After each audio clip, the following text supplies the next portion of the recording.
ingeniería química de la universidad. Estamos a menos de 48 horas de pasar a segundo año. Pues es algo muy bueno, la verdad. Tenemos hoy la presencia de ciertas personas de mi familiar y de los internistas. Está concurrido esto, pues. Esta parte son aspectos clave, básicos, para poder formular antimicrobianos. Y esto también se puede aplicar a cualquier medicamento, como que son consejos que uno debería tener a la hora de formular cualquier medicamento. Entonces, en primera instancia, pues el contenido de la charla, vamos a hablar de distintas cosas. Primero, pues, hablar de las características de farmacocinética de los niños, de la población pediátrica. Entonces, aquí vamos a hablar de la famosa acné. Ustedes ya vieron en sexto, séptimo semestre. Unas premisas del uso seguro de antimicrobianos, el uso racional de antimicrobianos, algunas recomendaciones generales y unas consideraciones para ciertos grupos de antibióticos y finalmente pues unas conclusiones. Tranquilos, no se vayan a preocupar por copiar. Estas charlas pues igual se las dejamos nosotros, no hay ningún problema, relájense. Ya igual lo más como difícil ya pasó, ya relájense. Bueno, entonces primero, las características de farmacocinética en pediatría. Entonces, yo me imagino que ya la doctora Belén y todos los doctores pediatras les habrán dicho que lo primero es tener en cuenta que los niños, la población pediátrica, no son adultos chiquitos, no son adultos a escala. Entonces hay muchas cosas que son diferentes y hay que tenerlas en cuenta para la hora de formular cualquier medicamento. Entonces, bueno, ustedes ya saben que la población pediátrica pues la dividen por como subgrupos etarios. Entonces tenemos los recién nacidos, los lactantes menores, los lactantes mayores, luego que los infantes y bueno, finalmente hasta que lleguen a la adolescencia, que ya es lo más parecido a los adultos. Pero entonces hay que tener en cuenta que a través de estas etapas del crecimiento, del desarrollo, pues hay diferencias en los parámetros de farmacocinética y hay que tenerlos en cuenta. Siguiente. Entonces, ese esquema de ahí muestra las diferencias, o sea, bueno, qué es exactamente farmacocinética y lo que la diferencia de la farmacodinámica. Entonces recordemos que la farmacocinética es lo que el organismo le hace a algún fármaco. Eso lo vieron ustedes con el doctor Bustamante. Y todo parte, esto más que todo es para una administración de algún medicamento por vía oral. En donde usted administra un medicamento, el fármaco como tal, pues el medicamento se va a desintegrar, va a haber un proceso de disolución y luego van a ocurrir una serie de etapas, de procesos, que son la absorción, la distribución, el metabolismo y la excreción, y hasta ahí, esa parte es lo de farmacocinética, lo que el organismo le hace al fármaco. Posteriormente, pues ya viene la parte de farmacodinámica, que es ya cuando el fármaco interactúa con el receptor o con el objetivo, el blanco, pues, según su mecanismo de acción, y podemos tener un efecto, y eso es lo que es la farmacodinámica. Todo esto, Carlitos, todo esto pues hay que tenerlo en cuenta porque son procesos que ocurren sinérgicamente, ¿sí? Ocurren todo al mismo tiempo, ¿sí? Cuando un fármaco empieza a tener algún grado de concentración plasmática, cuando se empieza ya a ver los procesos de distribución, metabolismo, excreción, todo es al mismo tiempo, no es un proceso lineal o consecuente entre uno y otro, sino todo ocurre al mismo tiempo. Apenas hay algún nivel de concentración plasmática, ya se va a empezar a distribuir, a metabolizar y por lo tanto a excretar. Entonces, lo primero es que en cuanto a la absorción, pues hay unos cambios muy significativos o diferencias comparado con los adultos. Hay estudios de farmacocinética tanto en recién nacidos a término y recién nacidos pretérmino. En recién nacidos a término, pues al nacimiento, o sea, acá voy a hablar diferencias del pH, ¿sí? Del pH gástrico. Entonces, en los recién nacidos a término, ellos tienen un pH neutro que posteriormente va a disminuir alrededor de un valor de 3, más o menos, en las primeras 48 horas de nacimiento. Luego, en las siguientes 24 horas, ese pH va a empezar a aumentar, a llegar a la neutralidad y permanece así por alrededor de unos 10 días, más o menos. Y luego va otra vez a disminuir lentamente hasta que finalmente alcanza los valores fisiológicos, ¿sí? Del adulto, y eso se tarda más o menos hasta los 2 años. Y eso pues también puede explicar muchas cosas, como muchas interacciones, como muchos trastornos pues a nivel gastrointestinal.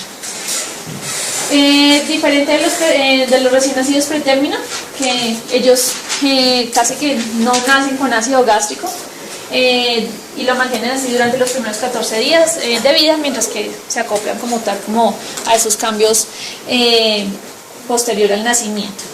En cuanto al vaciamiento gástrico, conocemos que está retrasado, es bastante lento y alcanza, digamos que la normalidad entre los 6 y 8 meses de vida. Entonces pues hay que tenerlo en cuenta, por eso es que también eso explica las razones por las cuales los recién nacidos tienen bastantes problemas a nivel del tracto gastrointestinal. Otra cosa, pues el tiempo de tránsito intestinal, que suele ser prolongado, sobre todo en los neonatos, pues ya que la motilidad y tanto el peristaltismo como tal están pues, disminuidos.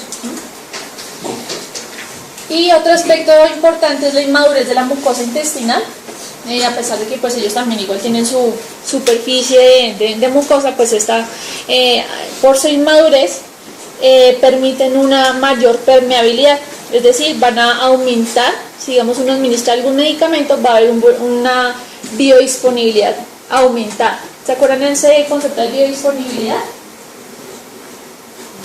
¿No? ¿Nadie sabe? ¿Nadie se acuerda de qué es biodisponibilidad? ¿De medicamentos? Ok. La biodisponibilidad, entonces, acuérdense que es el porcentaje de fármaco que pasa a la circulación sistémica. Y hay que tenerlo en cuenta porque eso también va a determinar mucho la forma farmacéutica que yo voy a escoger a la hora de dar un antibiótico, un medicamento. Entonces hay que tenerlo en cuenta. Entonces pues los niños, por su inmadurez en la mucosa, pues van a tener una biodisponibilidad alta. Bueno, en cuanto a las diferentes vías de administración, entonces hay varias: la vía oral, la intramuscular, la intrarrectal, la vía tópica. Entonces, en primera instancia, pues la intramuscular es poco fiable, no se sugiere utilizarla porque puede tener una farmacocinética errática, puede que se absorbe, puede que no, entonces no se aconseja mucho. La administración intrarrectal, hay que tener en cuenta que el pH es alcalino comparado con los adultos, que es neutral, y que el metabolismo puede variar. ¿Ustedes se acuerdan eso del metabolismo del primer paso? ¿Del primer paso? ¿Quién se acuerda de qué es metabolismo del primer paso? No escuché. ¿Quién? ¿Alguno? ¿Tú? ¿Qué es el metabolismo del primer paso?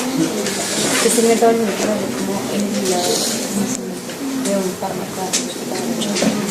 El metabolismo que se hace inicialmente en el hígado. Ok, bueno, el metabolismo, bueno, sí, por ahí va, más o menos. El metabolismo de primer paso, recuerden que es el proceso, obviamente, de metabolismo que sufren algunos medicamentos administrados por vía oral, y se puede dar tanto en el hígado por las diferentes formas de metabolismo, que ahorita lo vamos a ver, o puede ocurrir también a nivel intestinal. Acuérdense que a nivel intestinal nosotros también tenemos las enzimas del citocromo, entonces hay que tener en cuenta eso. Y dos, ahí en la parte cuando uno administra algún medicamento intrarrectal, puede pasar que no se absorba como uno lo espera. ¿Ustedes se acuerdan de la vascularización o del drenaje venoso del recto? ¿No se acuerdan? ¿Cómo es el drenaje venoso a nivel rectal? ¿Cómo es? Las hemorroidales. Superior, inferior, ¿cómo es la cosa? ¿No se acuerdan? Sí.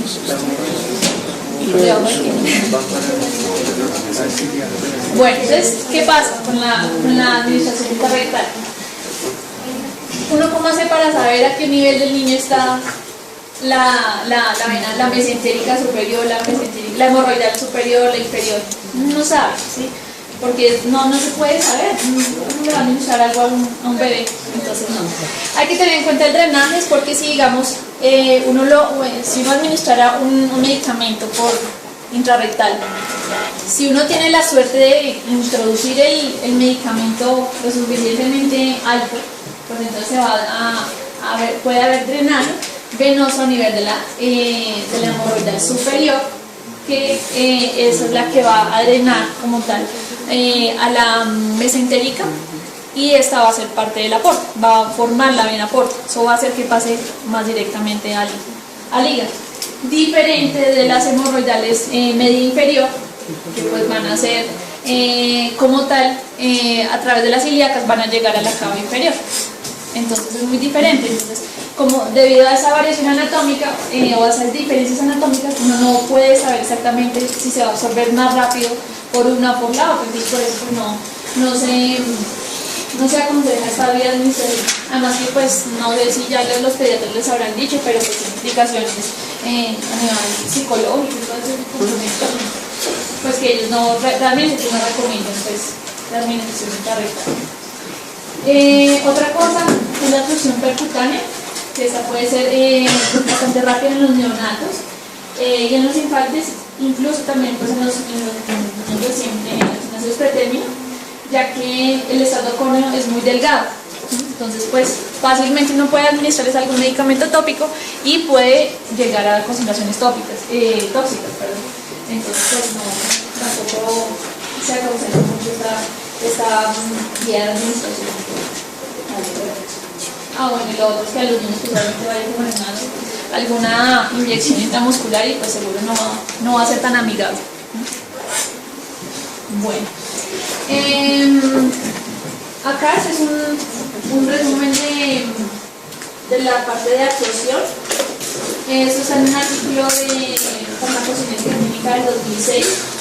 La referencia está arriba. Yo cuando pasé la presentación ustedes lo pueden conseguir fácilmente, no hay ninguna limitante, pero como para que le echen un ojito y verán qué diferencias ahí hablamos de la diferentes de administración, sobre todo pues, la oral, la rectal, la percutánea, las diferencias que hay, digamos, en niños menores de 2 semanas, mayores de 2 semanas, entre otras cosas, pues para que lo tengan en cuenta, para luego quedar. En cuanto a la distribución, entonces pues, los niñitos tienen bastante contenido de agua, hay que tenerlo en cuenta. Se sabe que el volumen de agua corporal total es bastante alto, llegando a un 90% del peso. En recién nacidos pues, la grasa representa un porcentaje alrededor del 10-15% del peso, entonces pues, hay que tenerlo en cuenta también. Es que bueno, a tener en cuenta pues, como las proporciones del líquido extracelular, que digamos en este caso puede llegar a ser un 45% en neonatos comparado con el 20% de los adultos, que eso pues, va a tener muchas diferencias. Bueno, en distribución también tener en cuenta qué fármacos pueden llegar a atravesar con mayor facilidad o llegar con más facilidad a diferentes compartimentos, a diferentes tejidos. Entonces hay que tener en cuenta eso porque hay fármacos que pueden llegar al sistema nervioso central y hay que tener en cuenta también que si digamos uno habla de una distribución alta, significa que puede llegar a pasar a muchos tejidos. Generalmente cuando llegan al sistema nervioso central pues uno infiere que es un medicamento que tiene un volumen de distribución alto. En la distribución también hay que tener en cuenta la unión a proteínas. qué tan factible es que se unen a las proteínas, a cuáles proteínas plasmáticas, en qué porcentaje, porque eso nos va a impactar en la cantidad de fármaco libre, ¿sí?